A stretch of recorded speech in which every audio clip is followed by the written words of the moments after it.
IAEA 최종 보고서 공개를 앞두고 정치권의 공방도 거세지고 있습니다. 국민의힘은 의원들에게 비상 대비령을 내리기도 했는데 앞서 민주당을 향해서 마약에 도취됐다는 발언으로 공방을 벌였던 김기현 대표.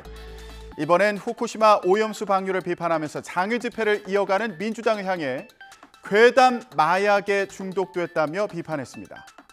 지난 토요일 장외 집회에서 나온 이 발언을 꼬집은 건데요. 양측의 말을 들어보시죠. 저는 똥을 먹을지언정 후쿠시마 오염수 먹을 수 없습니다. 15년 전 미국산 소고기를 먹느니 청산가리를 마시겠다고 헛소리로 떠들던 광우병 사이비 종교 신봉자들의 모습 그대로입니다. 달콤한 괴담 마약에 중독된 민주당은 자극적이고 선동적인 언어로 국민을 향해 먹거리 공포의 주술을 외며 국민의힘은 또 운동권 출신으로 2008년 미국산 쇠고기 수입 반대 시위를 이끈 민경우 대한연대 대표를 의원총회에 초청해서 강연을 들었습니다.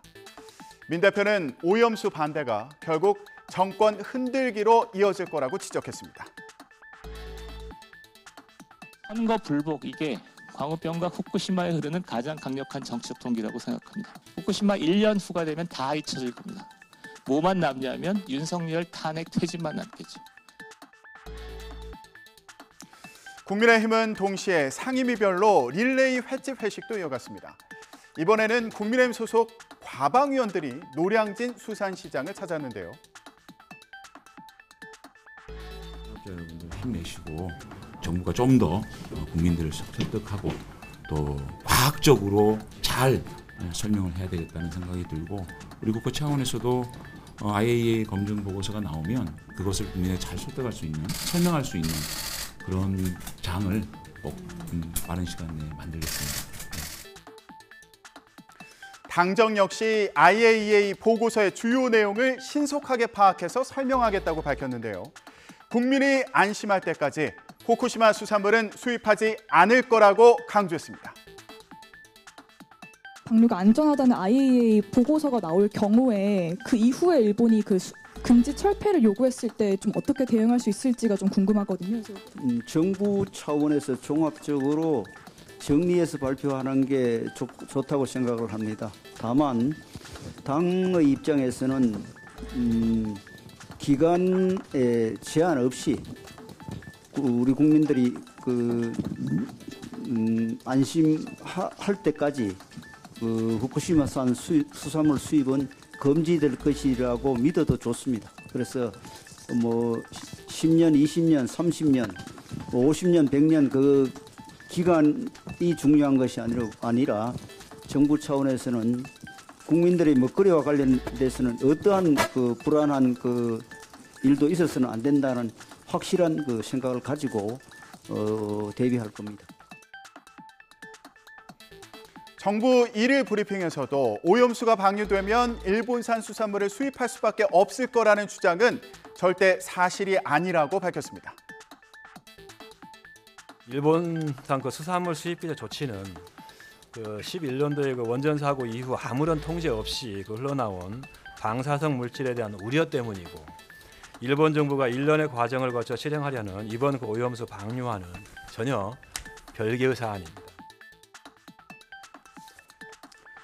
7월에도 전국을 돌며 오염수 방류 규탄 집회를 열 계획인 민주당은 공개를 앞둔 IAEA 보고서가 일본 정부 맞춤형일 거라면서 공세를 이어갔습니다. 민주당의 입장 들어보시죠. 과학적 보고서이기보다는 정치적 보고서일 우려가 크다는 것이 모든 사람들의 생각입니다. 위기 대응 매뉴얼을 조속히 국회에 보고하고 국민과 언론에 투명하게 공개하기 바랍니다. 민주당은 또 정부 여당이 건강에 대한 국민의 우려를 괴담으로 치부하며 극우 망언을 쏟아낸다고 비판하고 있는데요. 앞서 민주당을 향해서 마약에 도취됐다고 비판한 국민의힘 김기현 대표는 국회 윤리위에 제소하기로 했습니다. 마약에 도취됐다. 이런 식의 발언을 하는 여당 대표 망언 참으로 기가 막힙니다. 정치가 아무리 비정하다 해도 금도가 있는 것입니다. 어제 단식 농성 8일차를 맞은 정의당 이정미 대표도 IAEA가 일본의 시간표대로 움직이고 있다고 주장하면서 비판을 이어갔는데요. 발언 내용 들어보시죠. 누가 보고서 나오는지 좀 내용을 좀 봐야겠지만 향후에는 좀 어떻게 좀 대응하실 계획이신지 한 말씀 부탁드립니다. 지금 일본의 해양 투기는 국제 조약 위반 사항이 분명합니다. 방사능 핵 오염수를 인공 구조물에 의해서 바다로 내보내는 것은 분명히 파리 조약에 위반되는 사항이기 때문에 국제 해양법상에 문제가 되고 있고 이것에 대한 재판을 저희들이 제소할 예정입니다. 정의당 이정미 대표뿐만 아니라 민주당의 우원식 의원도 단식 농성을 이어가고 있죠. 민주당과 정의당 원내 지도부는 여기에 힘을 실어주면서 오염수 투기에 반대하는 의원 모임도 만들기로 했습니다. 단식하시는 의원님들 건강도 걱정이 되고 그래서 단식을 얼른 해제할 수 있는 그런 상황을 우리가 만들었으면 좋겠습니다. 양곡관리법과 간호법에 이어서 세 번째 거부권 사태가 빚어진다면 여야 대치는 더 가팔라지겠죠. 여야는 이뿐 아니라 대북 정책을 둘러싼 공방도 이어가고 있습니다. 앞서 반국가 세력이 종전선언 노래를 부르고 다녔다는 윤석열 대통령의 발언이 쟁점이 됐는데요. 문재인 전 대통령이 직접 논란에 뛰어들었습니다. 냉전적 사고에서 벗어나지 못한 사람이 많다면서 사실상 윤 대통령을 겨냥했는데요. 대북 정책을 둘러싼 현 정권과 전 정권의 힘겨루기로 번진 모양새입니다. 권남기 기자가 전해드립니다. 문재인 전 대통령은 최종건 전 외교부 차관이 쓴 책을 소개하며 공산권 국가들과 축교하고 북한과 남북기본 합의서를 체결했던 노태우 정부를 치켜세웠습니다. 김대중, 노무현, 문재인 정부는 보수 정권의 북방 정책을 계승 발전시켰다는 겁니다.